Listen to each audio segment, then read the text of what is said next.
Hi, Villaging friends, and welcome back to the channel. Today we have the Lemax Pumpkin Treehouse. Now, I picked this up as a parts or repair piece, and I think it's an absolutely stunning piece. Looking at its marking material imagery, this has a lot of character and a lot of detail.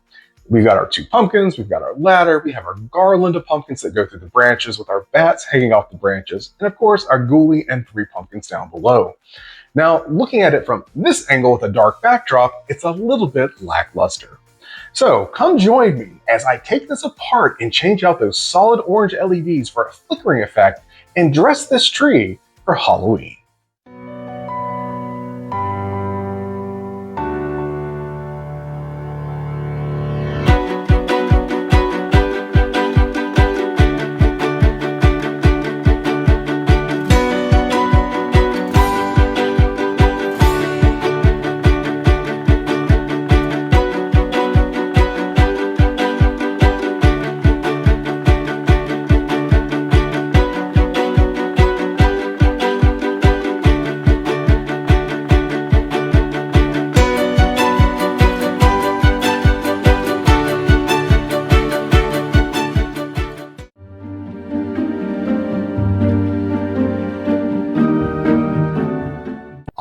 Alright, so here is the pumpkin treehouse. Now, this was a parts or repair piece that I picked up on eBay for about $10 and $5 shipping.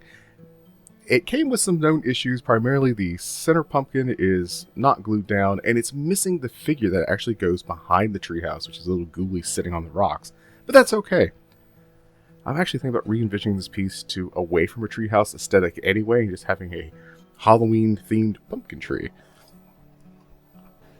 Now, I do want to see what's underneath this, because I'm not sure if there's a circuit board, if it's just simple resistors, or what's going on. So let's open it up, take a look, and looking at this, there is obviously the foam around the base, but this seems to be like a lid of sorts on the bottom. I would say it's built very similar to the Scary Treehouse or Hungry Treehouse by Lemax. I am just going to go around with my razor knife. Now, it's got a nice clean sharp blade on it, and work that foam off. I'm going to take it off in its entirety because you just never know if there's going to be a screw or something underneath it. I mean, I doubt in this case there will be, but never hurts to take it off and find out. Some pieces absolutely have like several screws underneath, such as like the Witch's Coven, and a lot of the Christmas line has those hidden screws under that foam. With this particular foam pad, I could have used heat to try to soften that glue, but when I was kind of working with this, that glue was on there super strong, so it's not going to come off with just heat. So that's why I use the razor knife to just kind of scour it away. The lid on this, or the base, has a hot glue ring that goes all the way around. It's about 2 millimeters wide. So that absolutely will require a little bit of heat to get the lid off the bottom. Using a hairdryer on high heat and just holding it in place for about 40 to 50 seconds is going to be more than enough to loosen the glue for that lid. Then I'm just going to be using a hook pick tool to pry it up and see what we've got. Well, the base came off really easily. We'll set that aside, and looking at this, we have a circuit board, some resistors, a capacitor. So this is going to be acting as a power transformer for the two LEDs that are in this particular piece. Now, I am going to go ahead and take off this pumpkin garland because that's all got to go. Every last bit of it. I am not the biggest fan of simulated lighted garland if it's not going to light. So this is just more of an accessory, an ornament that absolutely needs to go. It's going to be replaced with additional lighting. Working this off, it's actually pretty easy. I didn't realize it when I got this piece, but the entire tree is just a classic wire tree that's been painted brown. Trees like this are actually something that are pretty easy to make on your own. It's just twisted wire, a little bit of glue, and a hollow tube that runs up the center for the electrical. Now, working some of these garlands off, what they've done is they've pulled out individual strands of that wire and then kind of hooked it down and glued over top of it, then painted over top of it. So if you're working on taking this off and you see, like, oh no, I'm getting a little piece of brown that comes off with it, that's just painted glue. This is a very easy piece to break down, and we're on the last leg of this, which is how to open up these pumpkins, which apparently just take the top off. So there's a little bit of glue that runs around the lid of the pumpkin that was holding it in place. I'm going to use my hook pick tool and get this excess old glue off. because we're going to make sure we have good, clean mounting surfaces for when we put this back together later.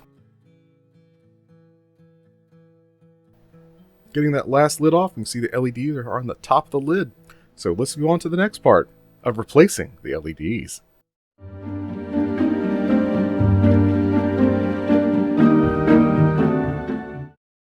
I'm going to go ahead and take the glue off one of these LEDs and see what we're working with. I believe it's just a simple micro orange LED.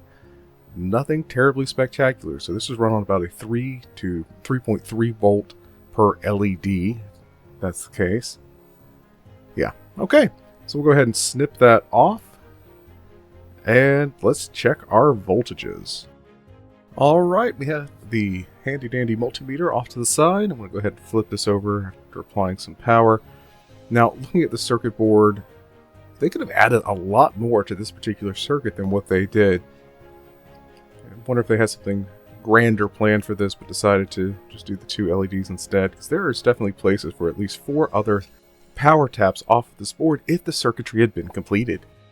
For the sake of ease, I'm going to go ahead and remove this circuit board from the base. Now, it is just simply held in place with a couple dabs of hot glue that go around the edges of the board. Using a hairdryer on high heat for about 30 to 60 seconds should be more than enough to loosen any glue, and then use a pick tool or a hook pick tool to get behind it and just lightly pry the board forward. If the board starts to flex while you're doing this, stop, reheat, and then try again. You don't want to break your circuitry. In the event that you do snap the circuit board, that's actually going to be okay, because this piece is so incredibly basic when it comes to the electrical.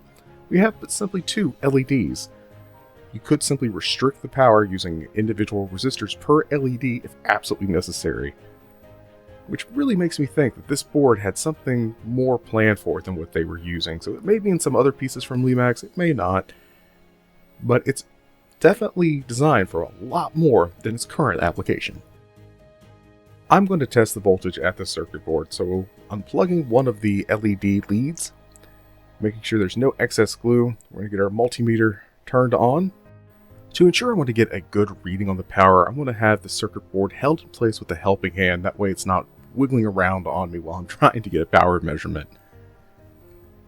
Now, I am clamping the circuit board while it is actively powered in the lower corner where there are no contacts or traces that could cause issues with this particular board.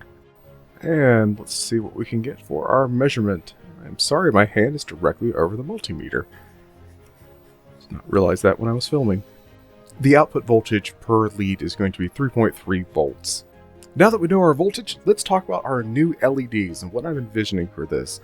With each of the pumpkins, because they are jack-o'-lanterns, I want a flickering effect. So let's plug this in and talk about our LED information. For this project, I'll be using one 5mm yellow flickering LED per pumpkin. These run at 2 to 2.2 volts at 20 milliamps at 0.25 watts. Let's calculate for resistance using a 3.3 volt power source minus a 2 volt LED, that's 1.3 volts. 1.3 volts divided by 20 milliamps is 65 ohms. I'll be using a 0.25 watt 68 ohm plus or minus 5% resistor per LED for this project.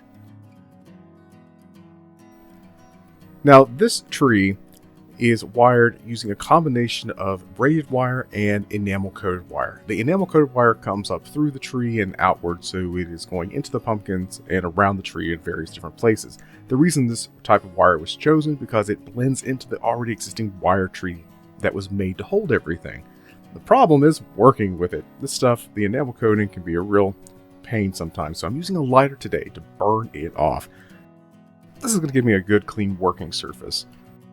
I've already gone ahead and wired up one of the LEDs, and the process is going to be the exact same for the second leg of this. The first step is going to be prepare a little bit of heat shrink to cover our solder point connections on the LED. I'll be putting the LED and resistor inside of the pumpkin. Now, starting off with, we have our enamel coated wire. We've slid a little bit of the heat shrink down, and now we can start adding our resistor to the LED. Now, the resistor is going to go on the anode of the LED, which is the long leg of the LED. If you're not familiar with LEDs, there's a long leg and a short leg. The long leg is the anode, the short leg is the cathode. Anode is positive, cathode is negative. Now with all of my solder point connections, I'm going to be using flux, and that's going to be especially important today working with that enamel coated wire. While I have burned the enamel coating off, there's still going to be impurities on that wire. And the flux is going to burn super hot to burn off those impurities when I'm making that solder point connection to ensure a good, clean electrical connection. After putting the resistor onto the LED, I'm going to be snipping off the extra leads. Now, it's very important when you're doing this to make sure you don't have any burrs. If you cover this with heat shrink and you have a burr coming out from the old anode, it's going to cut through that heat shrink and potentially cause a short in the circuit. I'm going to be covering all of my solder point connections with heat shrink. I'll be sure to link that in the video description below. I've also started using some new solder, so I'm excited to see how that works. I did check off camera which one of these leads was positive and negative for the enamel coated wiring before I started making these attachments. With the LEDs going on the lid, this is a good place to just hide the resistor and the LED. I'm going to then focus the LED in a downward position and find the right angle to give the maximum lighting effect. My overall goal is to give that flickering, dynamic, fun, Halloween spooky effect. Well, I'm in the home stretch of getting this last LED in, and I'm very excited to see how this is going to look in these particular pumpkins. Because the pumpkins are resin, light is going to come through that resin a little bit. Hopefully, between the thickness of the resin and the paint, it's going to focus more on the face area. The time will tell with this, so I'm very excited to see what is actually going to happen. Now, if you are attempting this for the first time and you think that maybe this seems overwhelming or just too much, this is one of the simplest things that you can do. All we're doing is simply replacing two LEDs for the very basics of a lighting effect. Now later on I'm going to be dressing the tree, but those lights aren't going to be tied into the circuitry of the tree. They're going to be fed off the back with an additional power source. If you have this piece at home, this is one that's going to be very easy to upgrade. Alright, let's fire it up, and we have our flickering yellow LED. Now I'm just simply going to position the wires around so I can get them kind of into a molded shape. Take a general idea of where I want this LED to sit. Then we're going to grab that top and a little bit of hot glue and put it all together. Now today I'm using some low temp hot glue available at your Michael's or local craft store. Using any other type of glue really wouldn't be necessary with this, as it was originally assembled with hot glue. It's perfectly fine to use that in its place for the replacement LED. And just as it was originally assembled, I'm going to run just a little bit of low temp hot glue around the opening for the top of the pumpkin and place the lid inside. Now the lid is keyed, so it really only sits one way. And there it is. With the LED modification complete, now it's time to dress this tree for Halloween.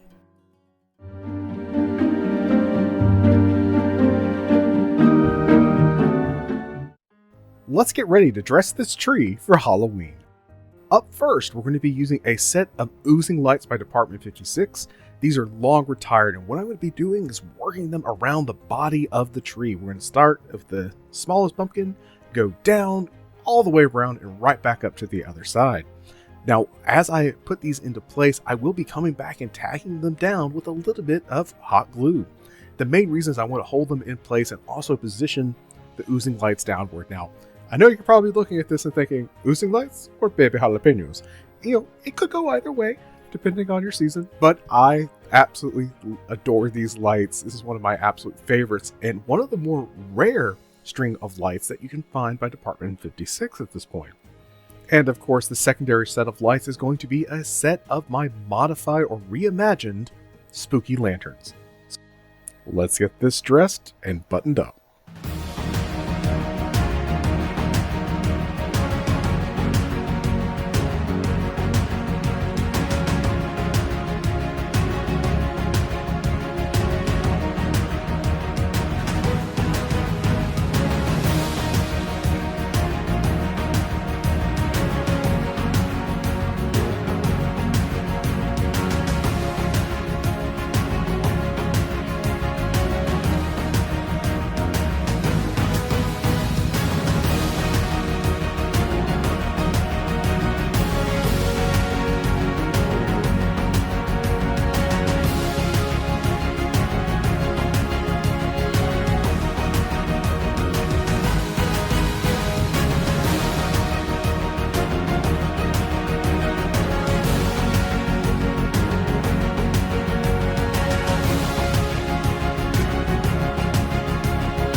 To go ahead and button this up, I've already put the circuit board back in with just a little bit of low temp hot glue and run a bead all the way around the base. The plate is on, and now the sticky or still tacky foam is now placed back on. Now you could replace this foam if you need to, and it is readily available at Michael's.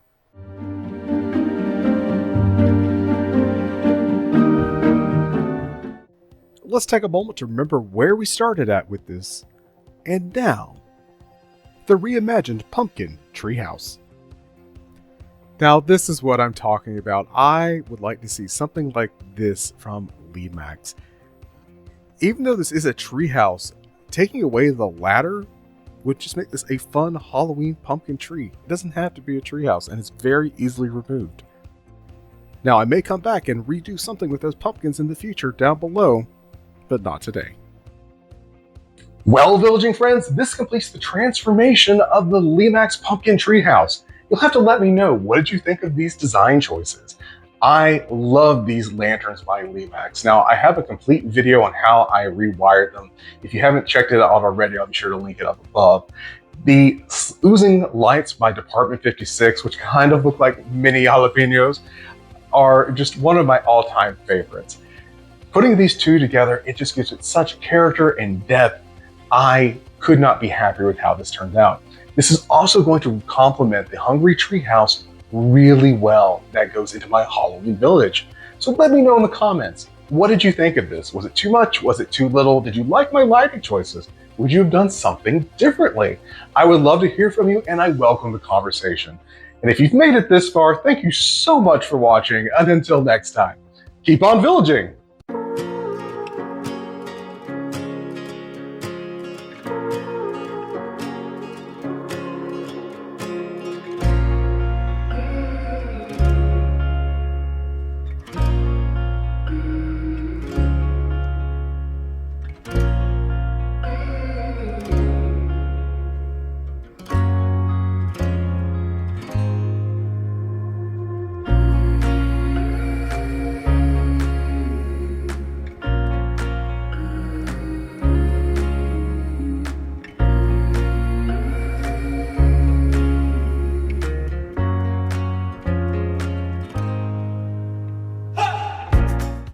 Thanks for watching my Lemax Pumpkin Treehouse lighting overhaul. If you like this video, don't forget to like and subscribe for more fun villaging content, and check out some of my other videos, from reimaginings to platform buildings and a little bit of everything in between.